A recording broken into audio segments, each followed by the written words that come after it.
सागर की मछली सागर से अपरिचित रह जाती है।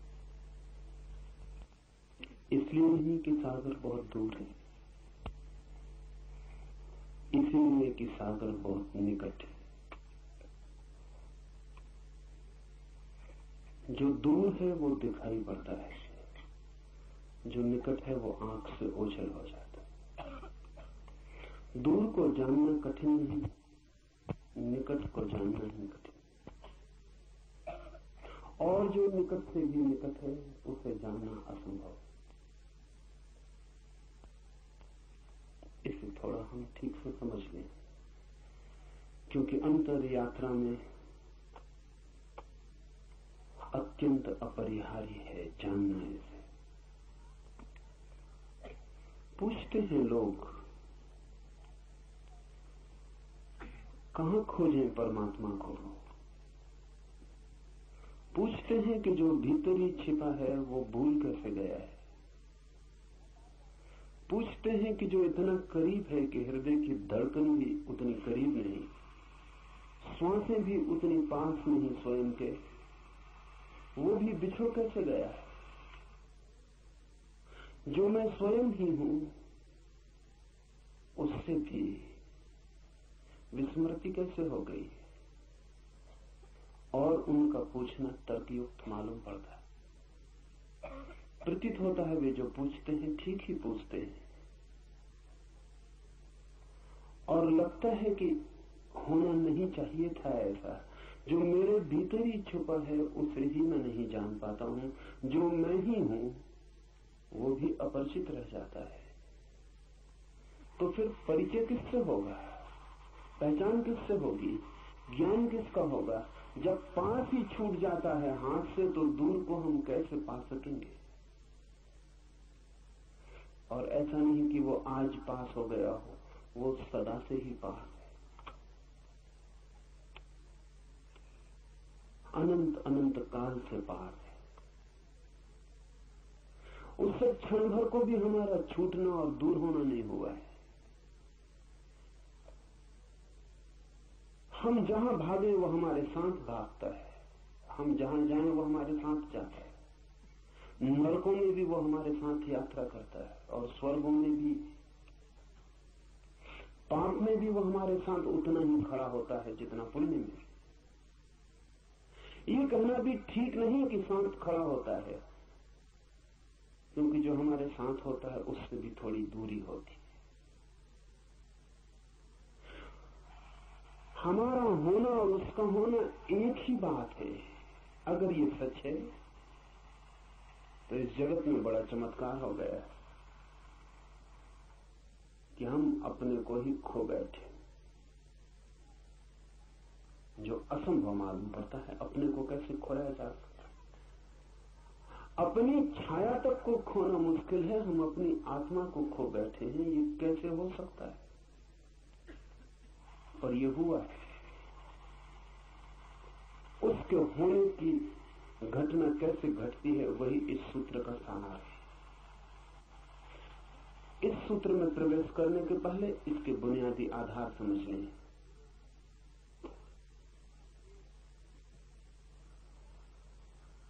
आंख की सीमा है, एक परिधि है।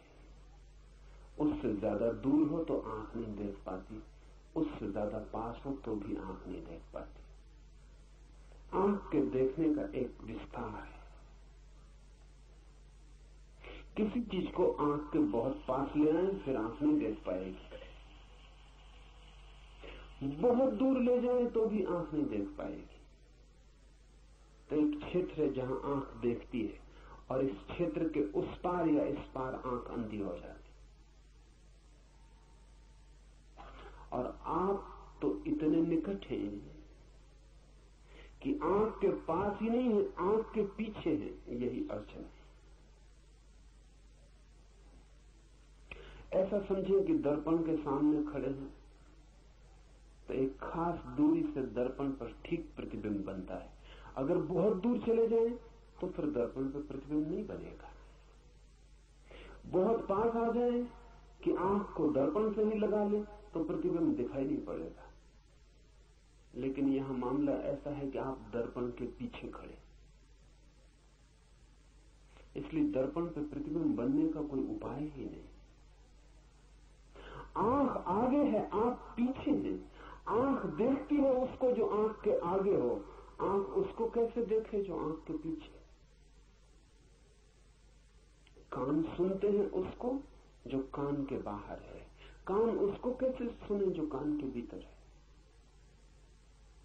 आंख बाहर खुलती है, कान भी बाहर खुलते हैं। मैं आपको छू सकता हूं, अपने को कैसे छू? और अगर अपने शरीर को भी छू लेता हूं इसीलिए, तो वो इसीलिए कि शरीर भी मैं नहीं हूं, वो भी पराया है, इसलिए छू लेता हूं। लेकिन जो मैं हूं, जो छू रहा है, उसे कैसे छू? उसे किससे छू? इसलिए हाथ सब छू लेते हैं और खुद को नहीं छू पाते। आंख सब देख लेती है और खुद को नहीं देख पाती। अपने लिए हम बिल्कुल अंधे, हमारी कोई इंद्री काम की नहीं है। जिन इंद्रियों से हम परिचित हैं वो कोई भी काम की नहीं है।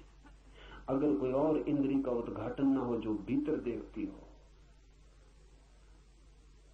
अगर कोई और आंख न खुल जाए जो भीतर देखती हो, जो पीछे देखती हो, जो उल्टा देखती हो, कोई कान न खुल जाए जिस पर भीतर की ध्वनि तरंगें भी प्रभाव लाती हों, तब तक हम स्वयं को देख और जान और सुन न पाएंगे। तब तक स्वयं को छूने का कोई उपाय नहीं। जो निकट है वो चूक जाता है, जो निकट से भी निकट है वो असंभव। इसीलिए मछली सागर को नहीं जान पाती। दूसरी बात,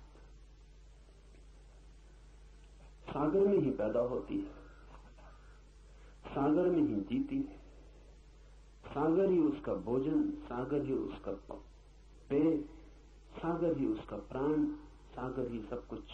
फिर सागर में ही मरती और लीन हो जाती।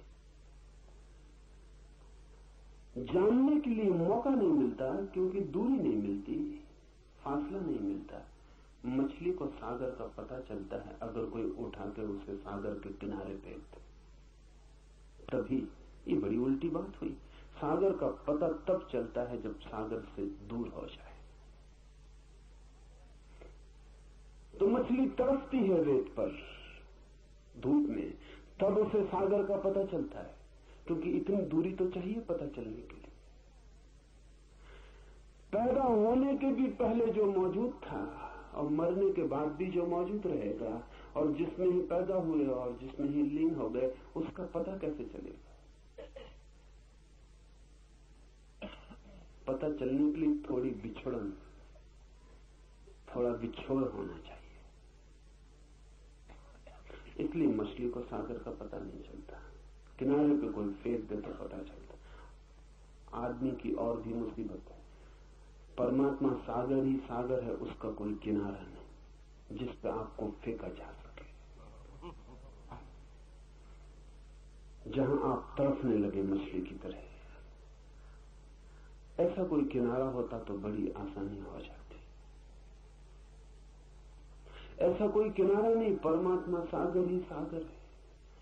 इसीलिए तो जो परमात्मा में किनारा खोजते हैं वो उसे कभी नहीं खोज पाते। जो परमात्मा की मझधार में डूबने को राजी हैं, उनको ही उसका किनारा मिलता है। किनारा है ही नहीं, खोजने का कोई उपाय नहीं। और किनारा हो भी कैसे? सब चीजों का किनारा हो सकता है, समस्त का किनारा नहीं हो सकता, क्योंकि किनारा बनता है किसी और चीज से। नदी का किनारा बनता है, सागर का किनारा बनता है किसी और चीज से। परमात्मा के अतिरिक्त कुछ और नहीं है जिससे किनारा बन सके। परमात्मा का अर्थ ही इतना है कि जिसके अतिरिक्त और कुछ नहीं।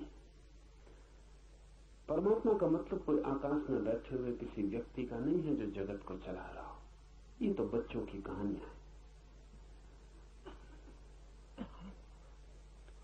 परमात्मा से अर्थ है उस तत्व का जिसके अतिरिक्त और कुछ भी नहीं। ये उसकी वैज्ञानिक परिभाषा हुई। परमात्मा का अर्थ है समस्त, सर्व, सब कुछ, जो भी है।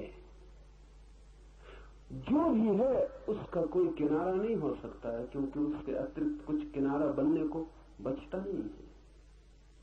इसलिए परमात्मा मझधार है, वहां कोई किनारा नहीं। जो डूबने को राजी है वो उबर जाता है, जो उबरने की कोशिश करता है बुरी तरह डूबता है।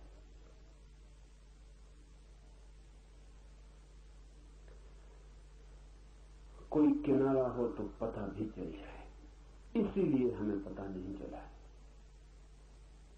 उसी में हम हैं, जिसे हम खोजते हैं उसी में हम हैं, जिसे हम पुकारते हैं उसे पुकारने की जरा भी जरूरत नहीं है, क्योंकि इतना भी दूरी नहीं है कि हमारी आवाज हमें जोर से पुकारनी पड़े। इसलिए कबीर ने कहा है कि क्या तुम्हारा खुदा बहरा हो गया जो तुम इतने जोर से अजान पढ़ते हो? क्या तुम्हारा ईश्वर बहरा हो गया जो तुम इतने जोर से पुकारते हो?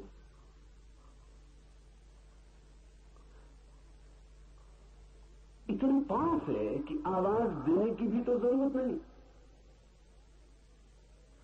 अगर मौन भी कुछ भीतर होगा तो वो भी सुन लिया जाएगा, इतने पास है। दूसरे को पुकारना हो तो आवाज देनी पड़ती है, खुद को पुकारने के लिए आवाज देने की भी क्या जरूरत है? दूसरे का तो तभी सुनाई पड़ता है जब शब्द ध्वनित हो, स्वयं का तो मौन भी सुनाई पड़ता है। इतने जो निकट है वही कठिनाई है। इसे ठीक से ख्याल में ले लें कि सत्य से हम इसलिए चूक गए हैं क्योंकि हम उसी में पैदा होते, उसी से बनती हमारी मांस मज्जा, उसी से निर्मित होती हमारी हड्डियां, वही है हमारा श्वास, वही है हमारा प्राण, वही सब कुछ है। अनेक अनेक रूपों में, अनेक अनेक द्वारों से हम उसी का जोड़ हैं, उसी का खेल। फासला बिल्कुल नहीं है, इसलिए स्मरण नहीं आता, इसलिए स्मरण असंभव हो गया है। इसलिए संसार तो बहुत दिखाई पड़ता है, सत्य बिल्कुल दिखाई नहीं पड़ता। संसार दूर है, जगह है दोनों के बीच में। इसलिए संसार की वासना जगती है। वासना का अर्थ क्या है? वासना का अर्थ है जिससे हमें दूरी मालूम पड़ती हो उससे दूरी मिटाने की कोशिश। वासना का अर्थ है जिससे हमें दूरी मालूम पड़ती हो उससे दूरी मिटाने की कोशिश। इसलिए परमात्मा की कोई वासना नहीं, क्योंकि दूरी ही मालूम नहीं पड़ती। या कभी कोई परमात्मा को खोजता भी मालूम पड़ता है तो झूठी वासना मालूम पड़ती। परमात्मा के नाम से कुछ और मालूम पड़ता। नाम परमात्मा का लेता है, चाहता कुछ और है। शक्ति चाहता हो, सिद्धि चाहता हो, धन चाहता हो, पद चाहता हो, कुछ और।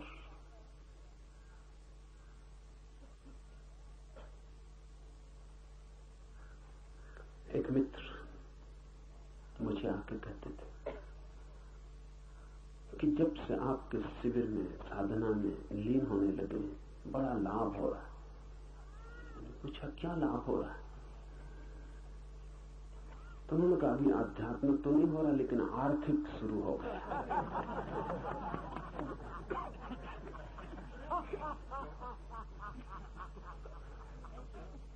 ठीक, आध्यात्मिक की इतनी जल्दी भी क्या है? टाला जा सकता, स्थगित किया जा सकता। आर्थिक तत्काल है।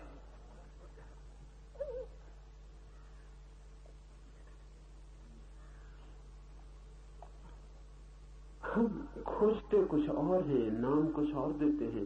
जहां जहां हमने परमात्मा लिख छोड़ा है, अगर जरा हम लेबल उखाड़े तो भीतर कुछ और पाया जाएगा। हम कुछ और चाहते हैं। जो आदमी कुछ और चाहता है परमात्मा के नाम से, वो आदमी उससे ज्यादा बेईमान है जो सीधा संसार चाहता है। कम से कम एक ऑनेस्टी, एक ईमानदारी है, एक प्रामाणिकता है। एक आदमी कहता है मैं धन चाहता हूं, एक आदमी कहता है मैं काम वासना चाहता हूं, एक आदमी कहता है मुझे पद चाहिए, अहंकार की तृप्ति चाहिए, एक आदमी कहता मैं तो परमात्मा चाहता हूं। लेकिन परमात्मा की चाह में मन उसका कुछ ऐसा ही है कि एक दिन दुनिया को दिखा दूं कि मेरी मुट्ठी में परमात्मा भी है। इसलिए परमात्मा की खोजी को अगर ख्याल से देखें, अगर उसका अहंकार बढ़ता जाए तो समझना कि उसकी खोज किसी और चीज की। अहंकार क्षीण होता जाए, टूटता जाए, विसर्जित होता जाए तो ही समझना कि खोज परमात्मा की। सन्यासियों की अकड़ जाहिर है, महात्माओं की अकड़, बड़े बड़े राजनीतिक भी मात हो जाए उस अकड़ से। राजनीतिक की तो खोज ही ठीक है, उसी अकड़ के लिए, बाकी भी साफ, उसमें कुछ जाल नहीं है ज्यादा, कुछ होने का मजा ही सारी बात है। लेकिन महात्मा की बात कुछ और है, वो कहता है ना कुछ होने की खोज में, और फिर कुछ होता चला जाता है। दो महात्मा मिल जाए तो उनको एक तखत पे बिठाया नहीं जा सकता, क्योंकि ऊंचे नीचे कौन बैठे, कहां बैठे। इसीलिए महात्मा मिलते नहीं एक दूसरे से, क्योंकि बड़ी दिक्कतें आती हैं। एक मित्र पागल है, थोड़े पागल ऐसे कि महात्माओं को मिलाने की कोशिश करते हैं। वो मुझसे कहने लगे कि बड़ी मुसीबतें आती, यहां तक सवाल उठता है कि अगर दो महात्माओं को मिलाया तो नमस्कार में पहले हाथ कौन जोड़े।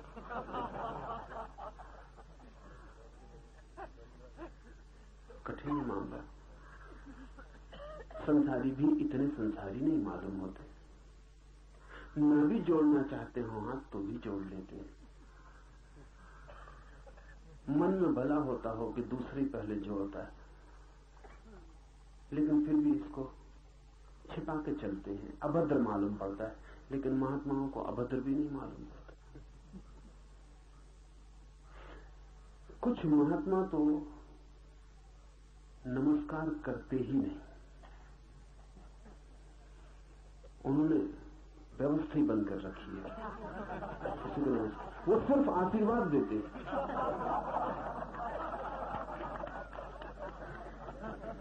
ऐसे एक महात्मा को मिलाने के लिए कोई मित्र कोशिश में थे किसी दूसरे महात्मा को, तो उस दूसरे महात्मा ने कहा और सब तो ठीक, लेकिन हम नमस्कार न करें और वो आशीर्वाद दे दें तो इसमें सब खराब हो जाए।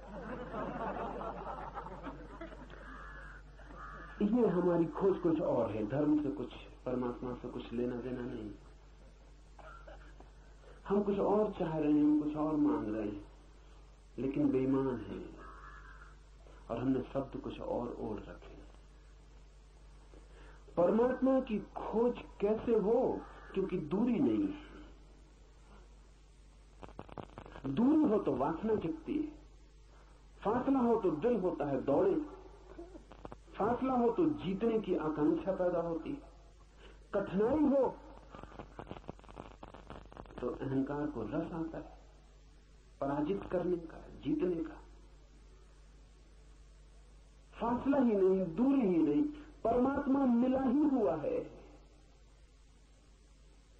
ऐसी हालत जैसे कि तेंजिंग या हिलरी एवरेस्ट पर चढ़ते हैं तो मजा क्या है? पहला आदमी मनुष्य के इतिहास में एवरेस्ट पर खड़ा हो जाता, और तो एवरेस्ट पे कुछ भी नहीं है, लेकिन एवरेस्ट पर पहला आदमी इतिहास का खड़ा हो जाता है तो अहंकार को एक ऐतिहासिकता मिल जाती। अब दुनिया में जब तक एवरेस्ट है तब तक हिलरी और तेंजिंग का नाम मिटाना मुश्किल है।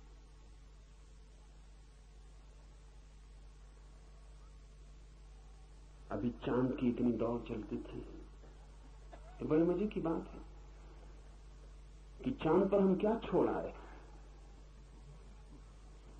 जो गए वो ईसाई है, लेकिन जीसस की मूर्ति नहीं छोड़ा है, झंडा छोड़ा है अमेरिका का। थोड़ा सोचे, झंडे असली हैं, जीसस वगैरह सब झूठे हैं। ख्याल के यात्रियों को कि जीसस की एक छोटी मूर्ति भी ले जाएं कम से कम। झंडा ले गए। झंडा है असली आदमी का अहंकार। और जीसस का भी कभी काम ये नाम ले लेते हैं तब उसका मतलब भी झंडा ही होता है और कुछ मतलब नहीं होता। जब लड़ना हो, झंडा ऊंचा रहे हमारा, तब जीसस, राम, कृष्ण, बुद्ध सब आ जाते। मगर उनका भी उपयोग झंडे से ज्यादा नहीं है। वो भी आदमी के अहंकार पर लगाई गई पताकाएं। चांद पर हम छोड़ाए हैं झंडे। आदमी इस आकांक्षा में लगा रहता है कि कुछ मैं कर दिखाऊं जो मैं ही कर पाऊं, ताकि मेरा मैं एक ऐतिहासिकता ले ले। पर अगर आप एवरेस्ट पे ही पैदा हुए हो तब बड़ी मुश्किल में पड़ जाएंगे।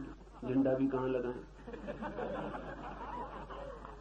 आदमी परमात्मा पर ही पैदा हुआ है, वही है। आप वहां हैं ही, वहां से आपका कभी जाना नहीं हुआ। वही है आपकी भूमि जहां आप खड़े। इसलिए परमात्मा के पाने में कोई अहंकार के लिए दौड़ नहीं है, गुंजाइश नहीं, कोई तरह का रस नहीं मालूम पड़ता। फिर परमात्मा की वासना ही ना हो तो अभिप्सा, प्यास कैसे जगे? परमात्मा की प्यास बड़े उल्टे ढंग से जगती है। इसे ख्याल में ले लें, क्योंकि उसके अतिरिक्त और कोई रास्ता नहीं। संसार की प्यास जगती है दूरी से, और अगर अलंघ दूरी हो तो आकर्षण भारी हो जाता है। और इसलिए संसार में जो चीजें भी पाली जाती हैं उनका मजा चला जाता है, क्योंकि दूरी खत्म हो जाती है। आप एक स्त्री को पाना चाहते थे, फिर पा लिया। आप एक मकान बनाना चाहते थे, बन गया। आप सोने का शिखर चढ़ाना चाहते थे अपने मकान पर, वो चढ़ गया। अब जो मिल जाता है वो व्यर्थ हो जाता है, क्योंकि वो पास आ जाता है, उसमें दूरी नहीं रह जाती। दूर हो, कठिनाई हो, कोई न पा सके, आप ही पा सके तो ही मजा होता है। अमीरी का मजा अमीरी में नहीं है, बहुत लोगों की गरीबी में। अगर सब लोग अमीर हो जाएं, बात खराब हो जाए। अमेरिका में वही परेशानी है। अमीर का मजा कम हुआ जा रहा है, और गरीब भी वही कपड़े पहन रहा है, उन्हीं कारों में चल रहा है, उन्हीं मकानों में रह रहा है। और गरीब और अमीर के बीच अब कोई बहुत बुनियादी फासला नहीं। अमीर का मजा किरकिरा हुआ जा रहा है, अमीर परेशान है। वो कुछ और तरकीबें खोज रहा है जो वो ही कर सके और सभी लोग न कर पाए। परमात्मा में ही हम हैं, इसलिए परमात्मा में कोई अहंकार के लिए बुलावा नहीं, कोई निमंत्रण नहीं, कोई चोट, कोई चुनौती, कोई चैलेंज नहीं। फिर परमात्मा की अभिप्सा कैसे पैदा होती? संसार की अभिप्सा पैदा होती दूरी से, बुलावे से, चुनौती से। परमात्मा की अभिप्सा होती संसार की असफलता से। इसे ख्याल कर लें। जब आप सब तरफ दौड़ चुकते हैं और सब तरफ हार जाते हैं, सब पा लेते हैं और सब व्यर्थ हो जाता है, खोज पूरी हो जाती है और पूरे होते ही नकार हो जाता है, सब शून्य हो जाता है। हाथ में आते ही सब चीजें मिट्टी सिद्ध होती हैं, दूर सब सोना मालूम पड़ती हैं। जितनी हो दूरी उतना स्वर्ण शुद्ध मालूम पड़ता है। जैसे जैसे पास आता है अशुद्ध होने लगता है, और पास आता है मिट्टी होने लगता है। यूनानी कथा मिदास की है। कथा में बड़ा व्यंग है। कथा है कि मिदास ने ऐसी सिद्धि पा ली, ऐसा वरदान पा लिया कि जो भी छुए सोना हो जाए। हम सब मिदास से उल्टे हैं, जो भी छुए मिट्टी हो जाए। लेकिन बड़ा मजा है, मिदास भी मुश्किल में पड़ गया था, तो हमारी मुश्किल का तो क्या अंत। मिदास जो भी छूता है सोना हो जाता। उसने अपनी पत्नी को छुआ, वो सोना हो गई। उसने भोजन छुआ, वो सोना हो गया। उसने पानी पीने को उठाया, ओंठ तक पानी गया और सोना हो गया। मरा मिदास, बड़ी मुश्किल में पड़ गया, क्योंकि सोने से प्यास नहीं बुझती। और कितनी ही लोग बातें करें, कनक जैसा शरीर, स्वर्ण जैसा शरीर, सोने के शरीर से कोई तृप्ति होने वाली नहीं। कोई कितनी कहे कि मेरी प्रेसी का जो काया है कनक काया, स्वर्ण काया, लेकिन हो जाए तब पता चले, तब सिर धुने बैठ के कि ये क्या हो गया। तो वही काया बेहतर थी। वो मिजाज इस मुश्किल में पड़ गया, कवियों की बातों में आ गया, वरदान मांग बैठा। पत्नी हो गई सोने की, पानी सोना हो गया, भोजन सोना हो गया, लोग उससे भागने लगे, खुद के बेटी बेटी दूर रहने लगे, कहीं वो छू न दे, कोई मित्र पास न आए कि कहीं छू न दे। मिजाज अकेला हो गया, भरा पूरा जगत था उसका, सम्राट था, अकेला हो गया, वजीर पास न आए, सदा एक फासला रखें कि बचने का उपाय रहे, भागने की सुविधा रहे, अगर वो छू ही दे। और मिजाज भूखा मरने लगा, पानी मिले ना, भोजन मिले ना, वो चिल्लाने लगा, चीखने लगा कि भगवान वापस कर दे। वही ठीक था। ये तो वरदान अभिशाप हो गया। मिजाज की यह हालत हो गई, सब चीजें सोने होने लगी, तब हमारी क्या हालत होगी जब जो भी छूते मिट्टी हो जाता।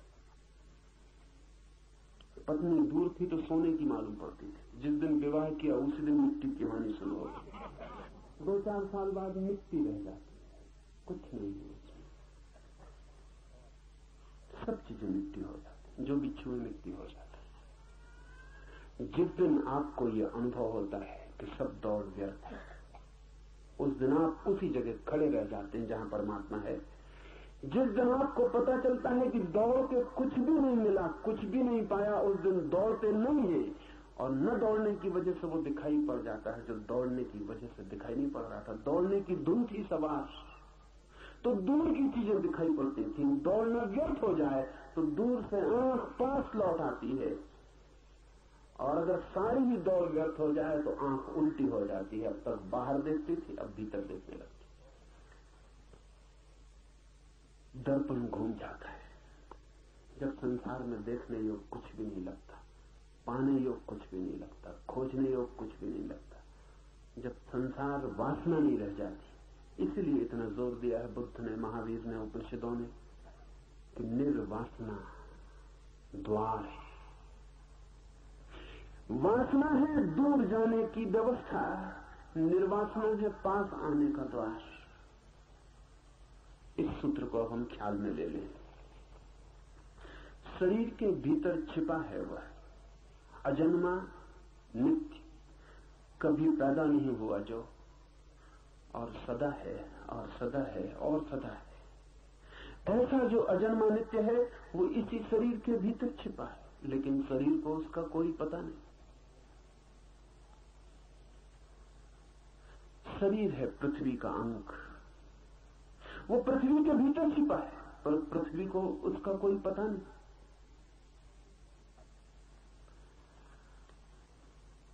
इसी की पुनरुक्ति है इसी सूत्र की।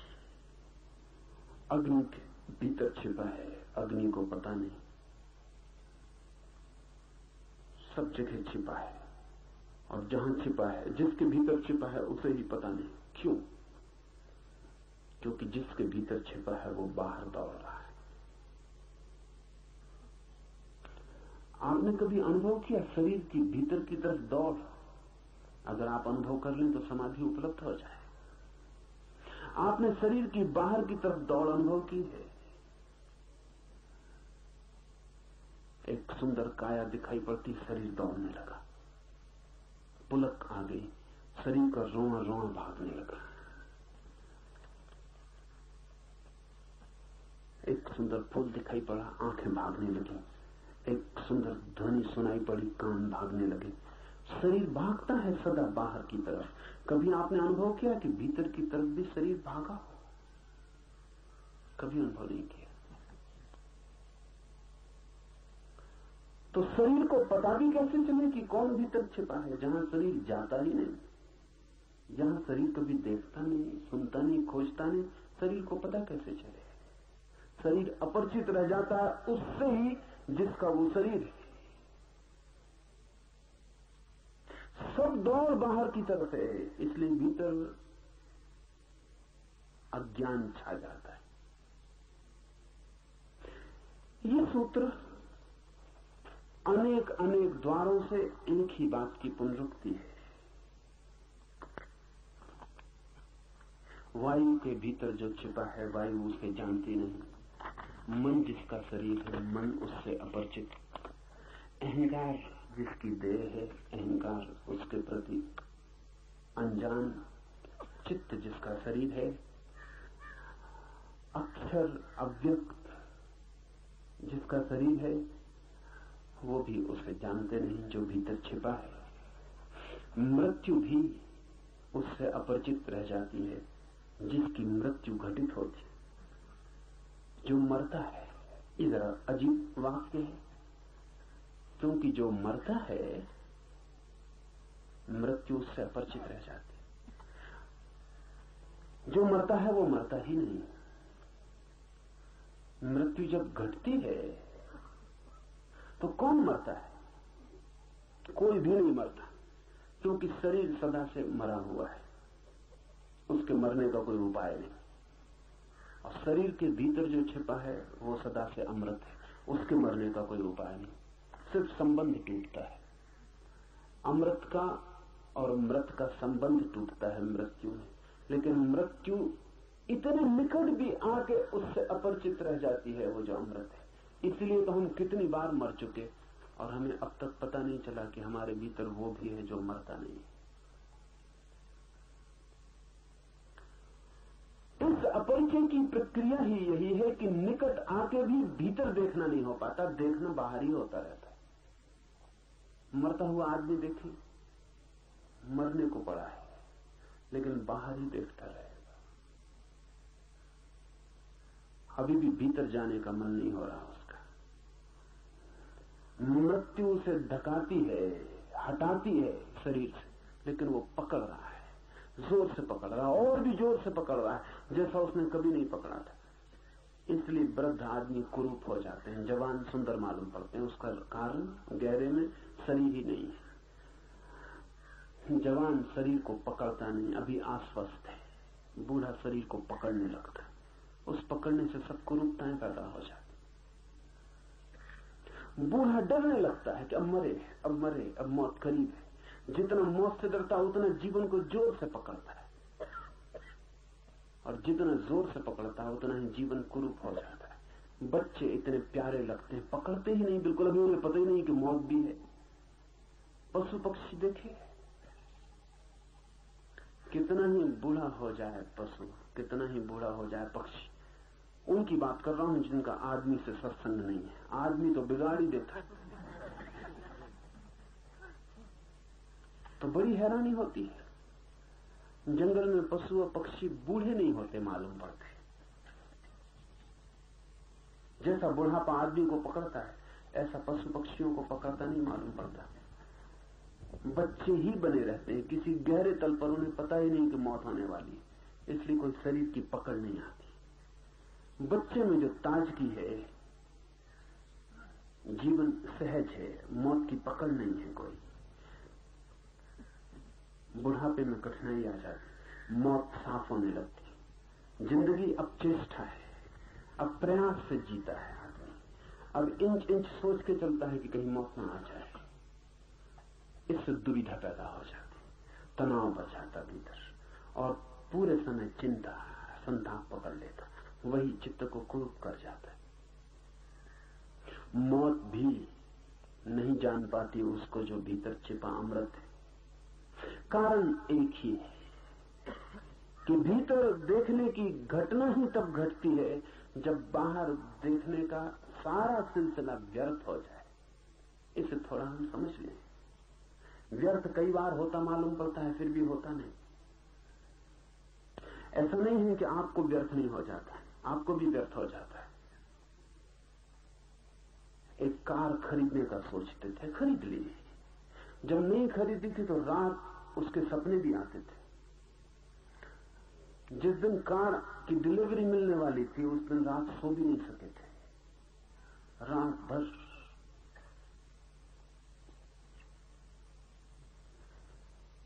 ओर्टेगा वाई गासेट ने लिखा है,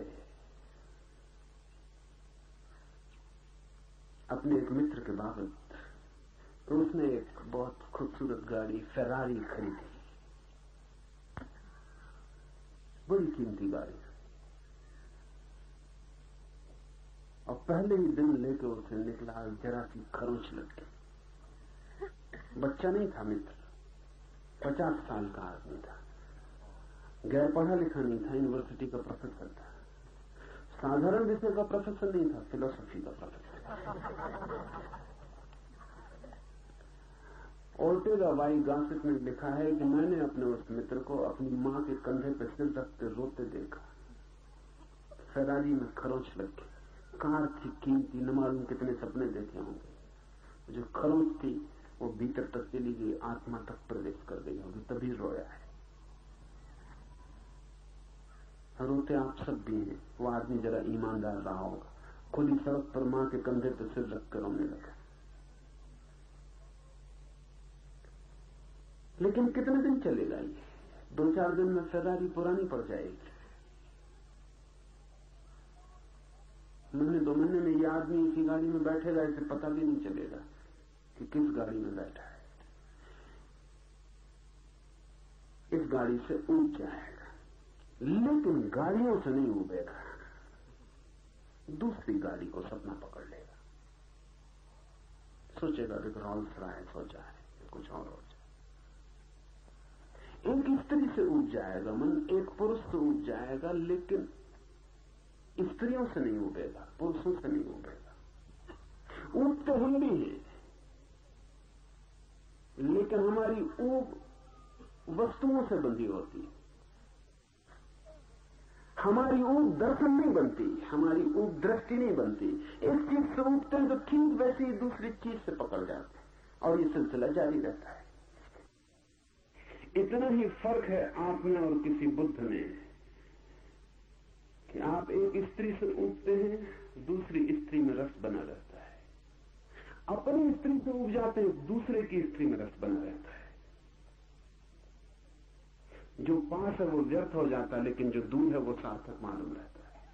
वो भी कल पास आके व्यर्थ हो जाएगा, लेकिन सभी चीजें पास नहीं आ पाती, कुछ चीजें दूर बनी ही रहती, इसलिए रस बना ही रहता, वासना दौड़ती रहती। बुद्ध एक स्त्री में ऊब के समस्त स्त्री से ऊब जाते हैं।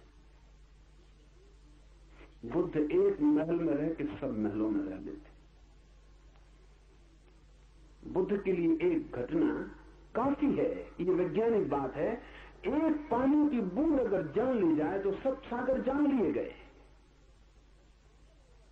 वो पागल होगा वैज्ञानिक जो पूरे सागरों की जांच करता रहे और कहे कि जब मैं सब पानी की बूंदों की जांच कर लूंगा तब वक्तव्य दूंगा कि पानी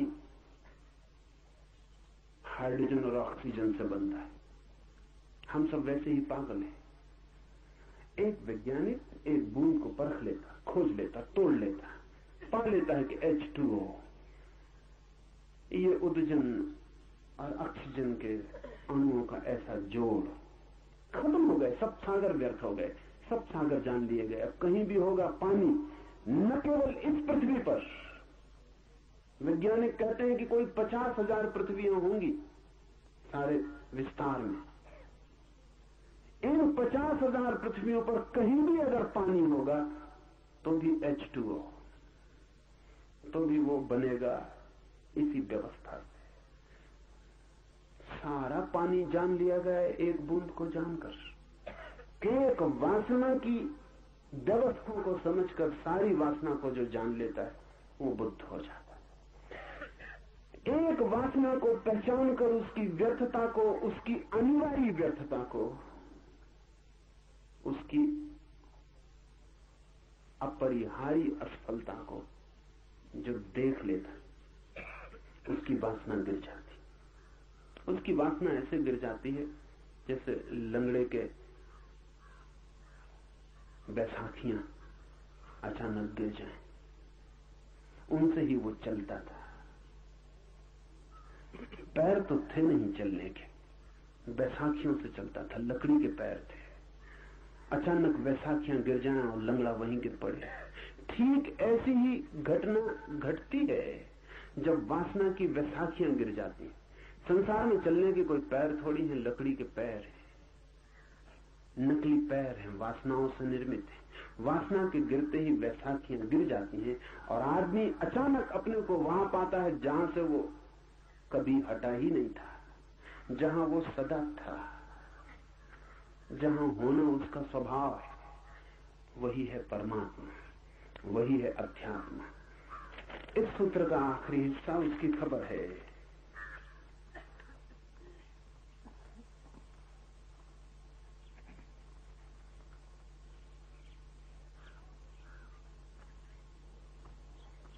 मृत्यु जिसका शरीर है और मृत्यु के अंदर जो है, और मृत्यु जिसे जानती नहीं, वही इन सर्वभूतों का अंतरात्मा।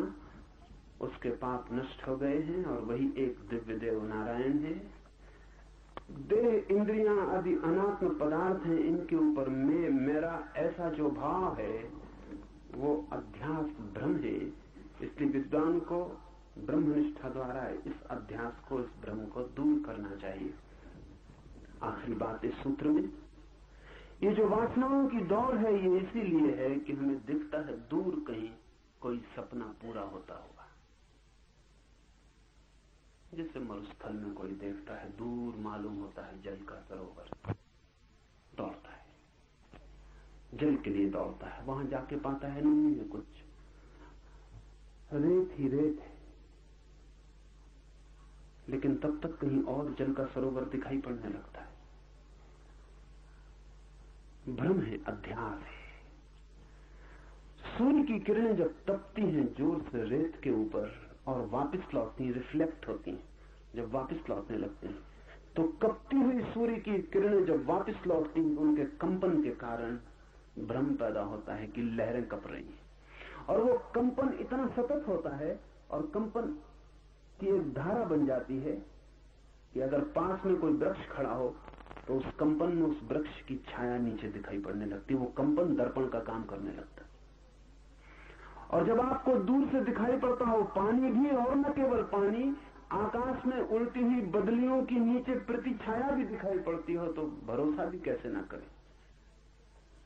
आकाश में उड़ते हो कबूतर या आकाश में उड़ती हो बगलों की कतार और नीचे पानी में भी उसकी छाया हो जाती हो, पास में खड़े वृक्ष भी नीचे दिखाई पड़ते हो, तो फिर भरोसा पक्का हो जाता है कि पानी होना चाहिए। न केवल लहरें दिखाई पड़ती हैं, लहरों में प्रतिबिंब भी दिखाई पड़ता है। पास जाके जैसे जैसे पास पहुंचते हैं वैसे वैसे तिरोहित होने लगती हैं छायाएं, बिल्कुल पास पहुंच के रेत हाथ लगती है। अध्यास का अर्थ है जो नहीं है उसका दिखाई पड़ना। शंकर के लिए ये बड़ा प्यारा शब्द है और उपनिषदों के लिए बड़ा आधारभूत। अध्यास का अर्थ है प्रोजेक्शन, प्रक्षेपण, जो नहीं है उसका दिखाई पड़ना। वो जो दिखाई पड़ता है वहां है नहीं, आप अपने भीतर से आरोपित करते हैं। आप ही कारणभूत हैं उसे आरोपित करने के।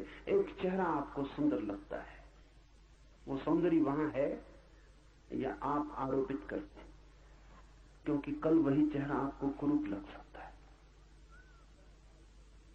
हो सकता है कल तक सुंदर न लगा हो, आज अचानक आपका दिव्य चक्षु खुल गया और आपको सुंदर दिखाई पड़ने लगा, और आपके मित्रों को अभी भी दिखाई नहीं पड़ता।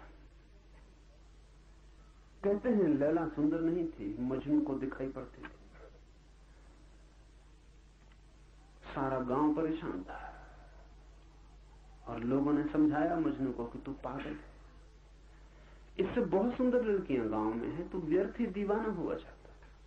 तो कहा है मजनू ने कि लैला को देखना हो तो मजनू की आंख चाहिए। ये अध्यास है। सवाल लैला नहीं, सवाल मजनू की आंख है। सवाल वो नहीं है जो दिखाई पड़ रहा है, सवाल वो है जो देख रहा है। तो मजनू ने कहा मेरी आंख से देखो तब तुम्हें लैला दिखाई पड़ेगी। लेकिन इसमें खतरा है, मजनू की आंख से दिखाई पड़ेगी। अगर सच में मजनू की आंख उधार मिल जाए तो लैला जैसी मजनू को दिखाई पड़ती वैसी आपको दिखाई पड़ेगी। आंख भी एक चश्मा है, चश्मे के रंग उतर जाते हैं विषयों पर। आपकी सारी इंद्रियां प्रक्षेपण कर रही हैं। आप चारों तरफ अपने तरफ एक जगत निर्माण कर रहे हैं। आपका मन केवल ग्राहक नहीं है, निर्माता है। आप बना रहे हैं एक दुनिया अपने चारों तरफ, सौंदर्य की, सुगंध की, इसकी उसकी, आप एक दुनिया निर्मित कर रहे हैं। ये दुनिया वैसी नहीं है जैसी आप देखते हैं, ये आप पर निर्भर है। और आप बदल जाते हैं तो दुनिया इसलिए तो बदल जाती है। जवान दूसरी दुनिया देखता है, बूढ़ा दूसरी दुनिया देखता है, बच्चे दूसरी दुनिया देखते हैं। क्या फर्क क्या पड़ जाता है? दुनिया वही है, लेकिन बच्चों के पास वो आंख नहीं है जो जवान के पास। बच्चे भी कंकड़ पत्थर बीन रहे हैं, रंगीन होना काफी है। जवान कहता है फेंको भी इनको, इनमें क्या रखा है, इनकी कीमत क्या है। जवान के लिए अर्थ मूल्यवान हो गया, धन समझ में आने लगा। अब सिर्फ कंकड़ पत्थर बीनने से काम नहीं चलेगा, तितलियों के पीछे दौड़ने से कुछ हल होने वाला नहीं है। बच्चे तितलियां पकड़ रहे हैं, तितलियां स्वर्ग मालूम पड़ती हैं, जवान बच्चों को ना समझते। फिर आदमी बूढ़ा हो जाता, इंद्रियां थक जाती, अनुभव तिक्त होते, कड़वे होते, मुंह उनकी बेस्वाद धारा से भर जाता। जवान भी उसको देखते हैं कि ये भी दूसरी तरह की तितलियां पकड़ रहे हैं। तितलियां बदल गई, तितलियां नहीं बदली, बस और तरह की तितलियां पकड़ रहे हैं। बूढ़े कहे जाते हैं, समझाए चले जाते हैं, कोई जवान उनकी सुनता नहीं। उनने भी अपने बाप दादों की नहीं सुनी थी। नहीं सुनने का कारण है आंखें दूसरी हैं। बूढ़े की आंख अगर जवान को मिल जाए तो उसे भी ऐसा ही दिखाई पड़ेगा। और ध्यान रखो कि मजा ये है कि अगर अभी बूढ़े को फिर जवान की आंख मिल जाए तो वो सब अनुभव भूल जाएंगे, वो जो ज्ञान बता रहे हैं वो सब भूल जाएगा, फिर जगत रंगीन हो जाए। सुना है मैंने, अमेरिका की सुप्रीम कोर्ट का एक चीफ जस्टिस, न्यायाधीश, जब जवान था तब पेरिस आया था, शादी करके सीधा पेरिस आया था। फिर 30 साल बाद जब बूढ़ा हो गया और बेटों की शादियां हो गई और बेटे पेरिस हो आए, तब फिर दोबारा अपनी पत्नी को लेकर आया। उसका नाम था पीरे। पेरिस देख के उसने अपनी पत्नी से कहा, वो बात न रही पेरिस में, सब फीका फीका हो गया। कहां वो दिन जब हम पहली दफा पेरिस आए थे? बात ही और थी, पेरिस कुछ और था। उसकी पत्नी ने कहा, माफ करें आप भूल रहे हैं, पीरे और था, पेरिस तो वही है। हाँ, पेरिस तो अब भी वही है। जवान की आंख से देखें, पेरिस अब भी वही। पेरिस क्या बदलता है? लोग बदल जाते, दृष्टि बदल जाती। दृष्टि के बदलने से अगर जगत बदल जाता है तो समझना कि आपने जो जाना था वो अध्यास था, वो दृष्टि की वजह से पैदा हुआ था, वो जगत नहीं था। क्या ऐसा भी कोई उपाय है कि बिना दृष्टि के जगत देखा जा सके? अगर हो तो ही जगत देखा जा सकता है, नहीं तो नहीं। दृष्टियां अध्यास हैं, इसलिए ख्याल रखें, दर्शन का मतलब दृष्टि नहीं है। दर्शन का मतलब है वैसी अवस्था जब सब दृष्टियां शांत हो जाती, कोई दृष्टि नहीं रह जाती, तब देखना। जब अपनी कोई आंख नहीं रह जाती थोपने को, और अपना कोई भाव नहीं रह जाता आरोपित करने को, अपनी कोई आकांक्षा नहीं रह जाती, मरुस्थल को तब देखना जब भीतर कोई प्यास नहीं होती। फिर मरुस्थल धोखा नहीं दे सकता, प्यास की वजह से धोखा हो जाता। पानी की चाह होती है और नहीं मिलता तो चाह और बढ़ जाती है, और जब चाह ज्यादा बढ़ जाती तो मन विक्षिप्त हो जाता है, और जो नहीं है उसे भी मानने का मन होने लगता है। लेकिन एक ऐसी स्थिति भी है जब सब दृष्टियां छीन हो जाती और दर्शन का उदय होता है। कब होती हैं दृष्टियां छीन? दृष्टियां तभी छीन होती हैं जब सभी वासनाएं छीन हो जाती, क्योंकि हर दृष्टि वासना का खेल है, वासना का फैलाव है। तो सूत्र कहता है, देह, इंद्रियां आदि अनात्म पदार्थ हैं, इनके ऊपर में मेरा ऐसा जो भाव होता है वो अध्यास है। इसलिए बुद्धिमान को ब्रह्मनिष्ठा द्वारा इस अध्यास को दूर करना चाहिए। ब्रह्मनिष्ठा द्वारा, अपने में निष्ठा द्वारा हमारी निष्ठा हमेशा पराये में है, किसी और में, अपने में नहीं है। दौड़ कहीं और है, अपने में नहीं है। जहां कहीं और रहे हैं एक जगह को छोड़कर, वो जगह जो भीतर है। ब्रह्मनिष्ठा का अर्थ है ये वासनाओं की दौड़ हट गई, आदमी अपने में खड़ा हो गया। आदमी वहीं खड़ा हो गया जहां कोई मन नहीं है, कोई इंद्रियां नहीं है, कोई शरीर नहीं है, सिर्फ शुद्ध चैतन्य है। उसमें प्रतिष्ठित होते ही सब अध्यास टूट जाते और तब संसार नहीं है, ब्रह्म ही है।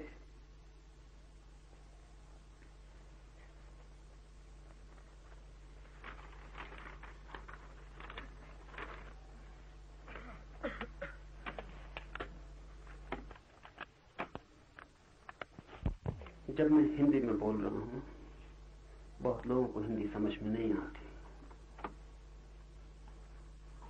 लेकिन वे भी उपयोग कर सकते हैं।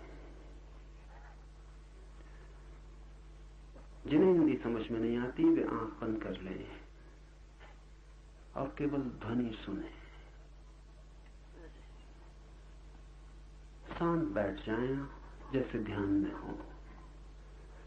और बहुत बार जो शब्द समझ के भी समझ में ना आता, वो मात्र ध्वनि सुनने से समझ में आता है। जब मैं अंग्रेजी में बोल रहा हूं, जिन मित्रों को अंग्रेजी समझ में नहीं आती वो ऐसा न सोचें कि उनके काम का नहीं है। आंख बंद कर लें और जो मैं बोल रहा हूं उसकी ध्वनि पर ध्यान करें। समझने की कोशिश न करें, जो भाषा समझ में नहीं आती समझने की कोशिश ही मत करें। बिल्कुल ना समझ होकर शांत बैठ जाएं, सिर्फ ध्वनि का आघात ध्यान करें, सिर्फ सुने।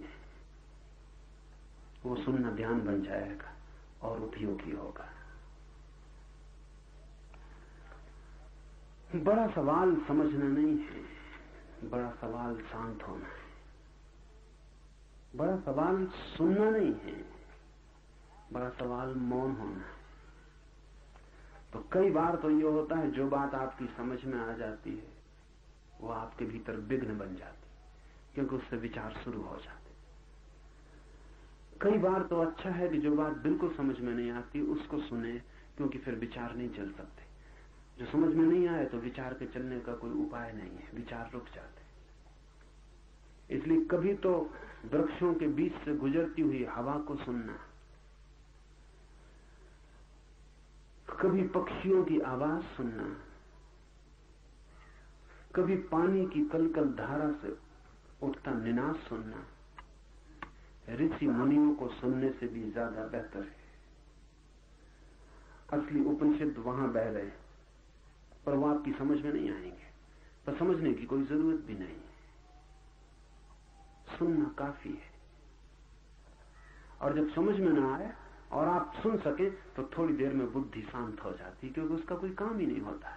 और जब बुद्धि शांत हो जाती है तो आप वहां पहुंच जाते हैं जिसकी तलाश है।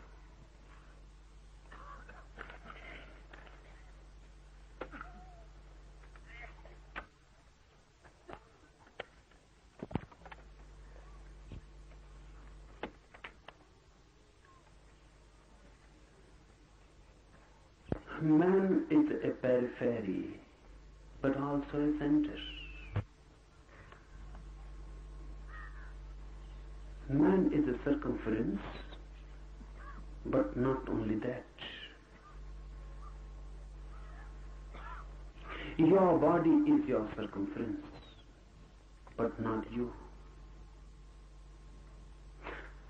This sutra is concerned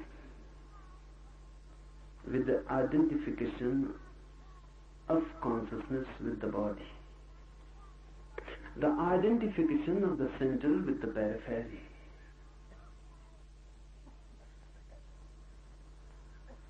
The body is just your abode, just a house, not even a home, just a house. You are in it, but you are not it.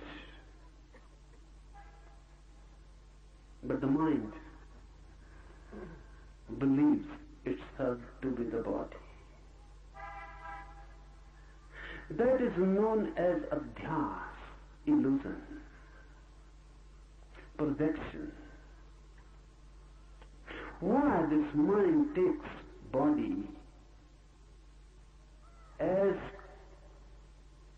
identical with it, as one with it.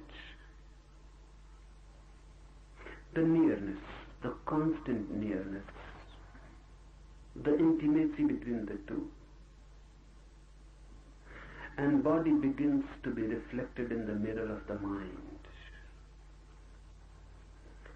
And constant association, not only in this life, but of many lives. By and by, you become one with that which has been in association with you. It becomes a habit. For millions of years, consciousness has existed in bodies. And because of that, it is identified with it. This identification is the only error, the only ignorance, the only sin for Eastern approach. This is the original sin, to be identified with the body.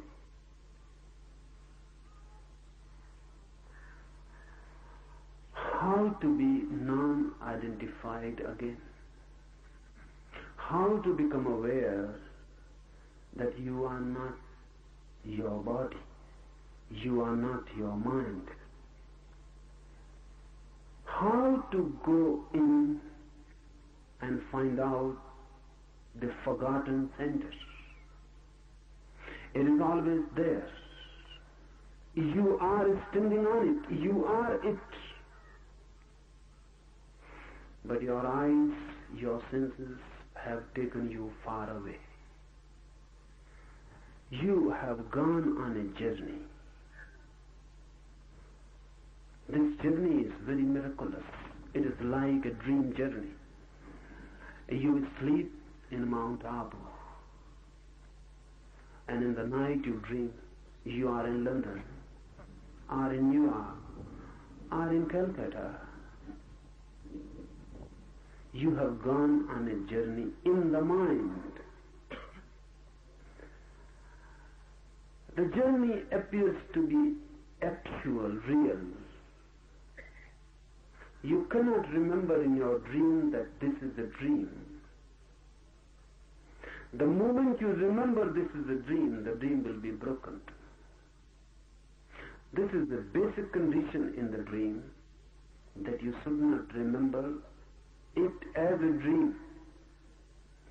The dream must be taken as reality, only then the dream can continue. That's the basic condition. The dream must appear as real, otherwise it is broken.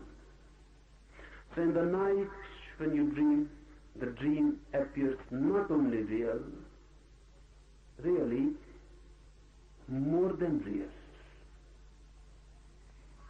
The real life seems pale before it. It is more colorful, more intense, more alive. You can go on a journey in the dream, and still you continue to be here in Mount Abu. In reality, you remain in the Mount Abu, but in dream you have moved. Nothing has moved, only the mind has moved. The whole world, for Eastern mind, is just a dream journey. You go on moving. You remain constantly at the center, but you go on moving to the periphery, to the circumference. You look at some face, beautiful, some body, proportionate. It appeals. The mind has moved. No, you are not at your center. You are not at your home. You have gone away. Now you will follow. Your mind will move. Any desire is a movement. Any motivation is a movement. Movement of the mind. You see a beautiful car, or you see a rich palace, and the mind starts desiring. You start moving. You remain at the center, but the mind is not there. You have forgotten the center. Now the mind is attached with the objects of desire. Those objects or desires become your clinging. That's why mind goes on and on, out and out. And you are at the center. This creates a division. This divides you into two. And because you never return to the center, you never go back to it, ultimately you forget that you have a center. More civilized, more cultured, educated the world becomes, more centerless. Everyone is just a circumference. The master is missing. The house is there. The center is not there. And even if you try to reach the center, you cannot reach it because you don't know how to reach it. And the ways and the means you try to reach it really are not means and ways. They are the barriers. Because you try to reach the center in the same way as you try to reach the circumference. You know only one way. How to move to the circumference. How to desire. You desire for riches. You desire for power. You desire for sex. You desire for so many things. The mechanism of desire is you desire for something which you have not. You desire for something which can become possible only in the future, never in the present. Desire is meaningful only in reference to the future. You cannot desire immediately here and now. You will need time. Desire needs time to move. So you desire for the tomorrow. You say tomorrow or in the next life. This will happen. This I would like to happen. I hope for this. Desire is basically future oriented. And desire means something which you don't have. This mechanism, if you apply to the inner journey, will become a barrier. This mechanism cannot help. Because the basic situation differs. Not only differs, it is absolutely diametrically opposite. Your being, your center is not something to be achieved in the future. It is here and now. It is already the case. You can have it immediately. No time is needed to move to it. Really, no movement is needed. Just an awareness, and you are there. You have not moved away. You are just unaware. You have not gone anywhere so that you have to come back. You have never gone in reality, only in dream. You are sleeping in Mount Abu and dreaming of London, and someone suddenly awakes you. Will you be awake in London or in Mount Abu? Or will you tell that, wait, I am in London and now I will need to come back to Mount Abu? No, from a dream. If you are awakened, you are suddenly here. The dream world, the dream journey disappears completely.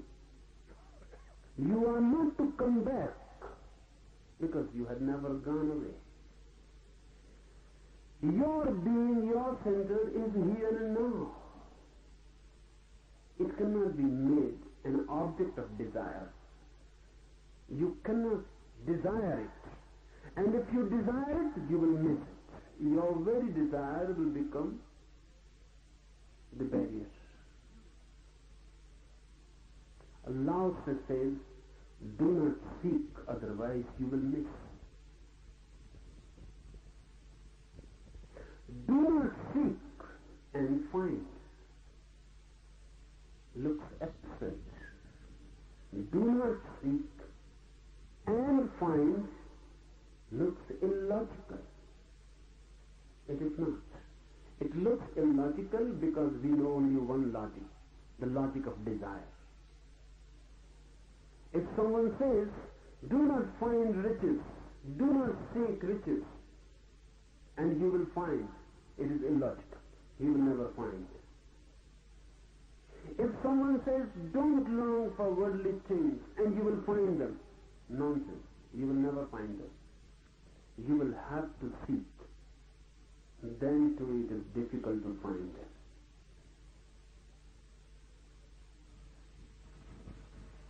But it is not illogical for the inner journey. Note it, understand it deeply. The inner journey is just the reverse. From center to periphery, this is the way. Create an object of desire and then move towards it. Just the reverse is the way which goes in. Don't create any object of desire. And don't move, and you will reach it, because you are already there. Any movement, anywhere, and you will miss your center. No movement, and you are there, suddenly awakened. But because we know only one logic, one method, to reach a certain thing, we go on applying it towards the inner journey. That creates hindrances. They are self-created. Nothing is to be done to reach the center. I repeat, nothing is to be done to reach the center. It is there. If you can be in a non-doing movement, you will find it. Or, we can say it, non-doing is the doing for the inner center. Non-desiring is the way for the inner center. Just being, not becoming, is the beginning of it.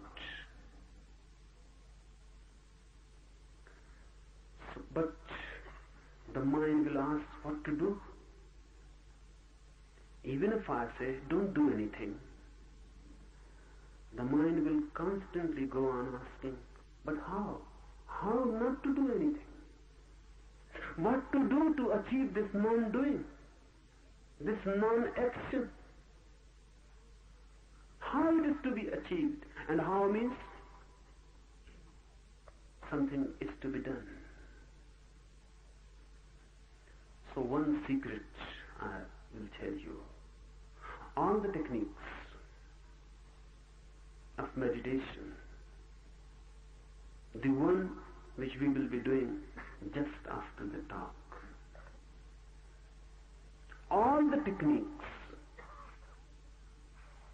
are really just toys to play with. Because the mind goes on asking what to do, so the technique supplies you. Do this. By that doing, you are not going to reach the center. But by that doing, suddenly you will be exhausted. Suddenly, totally moving in that doing, the doing will stop. As I said last night, you cannot be angry totally. If you try to be totally in anger, anger will disappear and compassion will arise. You cannot be hating totally. If you hate totally, at the climax, hate will disappear and love will arise. You can be in love totally. The same. If you do, in no doing you can be totally. Your being remains out of it. You go on doing a certain thing, your being remains out of it. It can never be total. You walk. Can you walk totally? You cannot. Because a certain inner point remains non-walking. It will never walk. You go on to the moon, it will never go anywhere, it will remain there, inside, just sitting there. That's why if you love, and your love is an act, an action, then your love too cannot be total.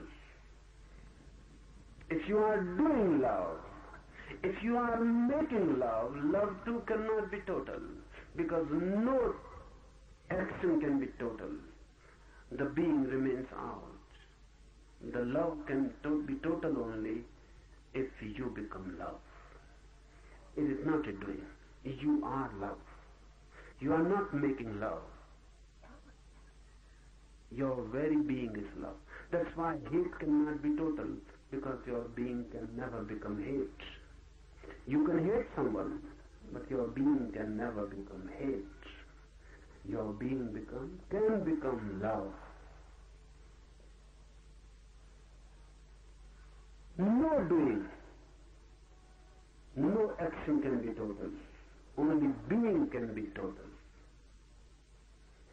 So I will suggest you a method to do. And the trick, I may be allowed to call it a trick. And the trick is this, that if you go totally in it, suddenly a moment will come, all doing will cease, all effort will cease, and you will be thrown back to your center. And there will be no doing, no effort. Simple existence, innocent existence, just being. Tanka, one Zen master, was standing on a hill, just standing. 3 persons were walking, just taking a morning walk. So they started talking about Tanka, what he is doing there. The first one said, sometimes he goes there to find out his cow. The cow, it seems, didn't return in the night back. So he has gone there and he's just looking from a high point where the cow is. But the second one says, this seems not right. Because Tanka is just standing without moving. If he was searching something, he must move. His face seems fixed, and even from this faraway point, we can infer his eyes are closed. The second one said, I propose another hypothesis. He is not looking for his cow. Rather, he is waiting for some friends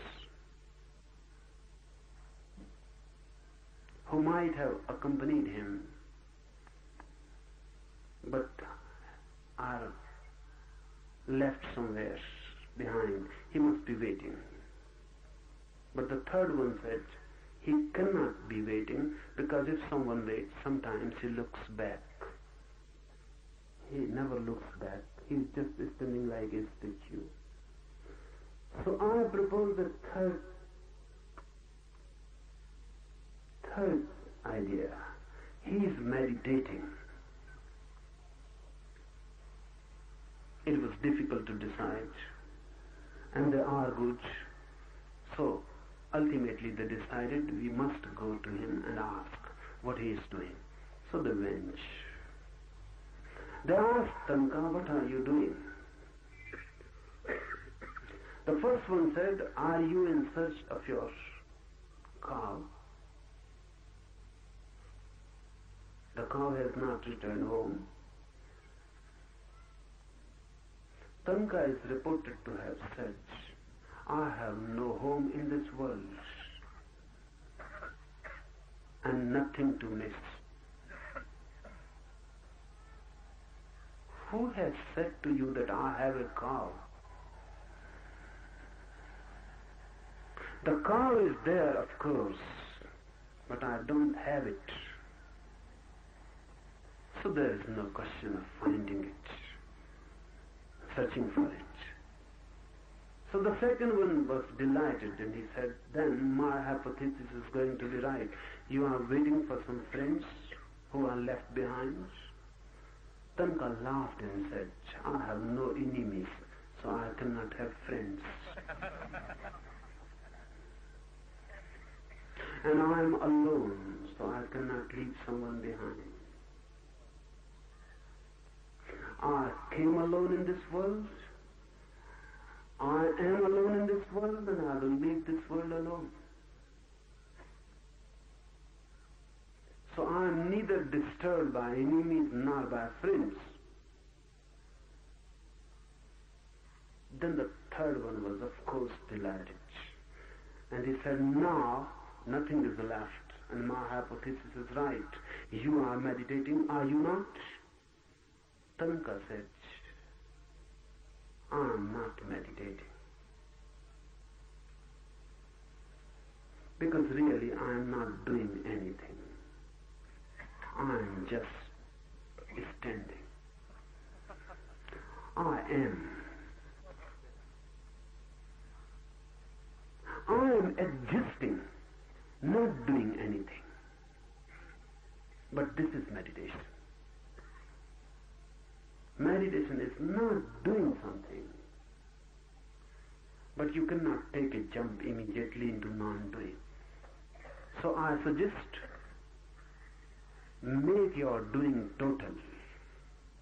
Move into it so deeply and so totally that suddenly the doing drops. And you are alone left, just existing. Just like a tree. Of course aware, but just like a tree. Just like a flower. Aware, but just like a flower existing. Just like a stream flowing. Aware, but just like a stream. No mind. Just you alone. No thoughts. When there are no thoughts, you cannot move from the center. You move through thoughts. Thoughts are the ways towards the periphery, and no thought is dropping back to the center. Now, I will tell you something about the technique we are going to use. 4 steps. First step, 10 minutes fast, chaotic breathing with no system.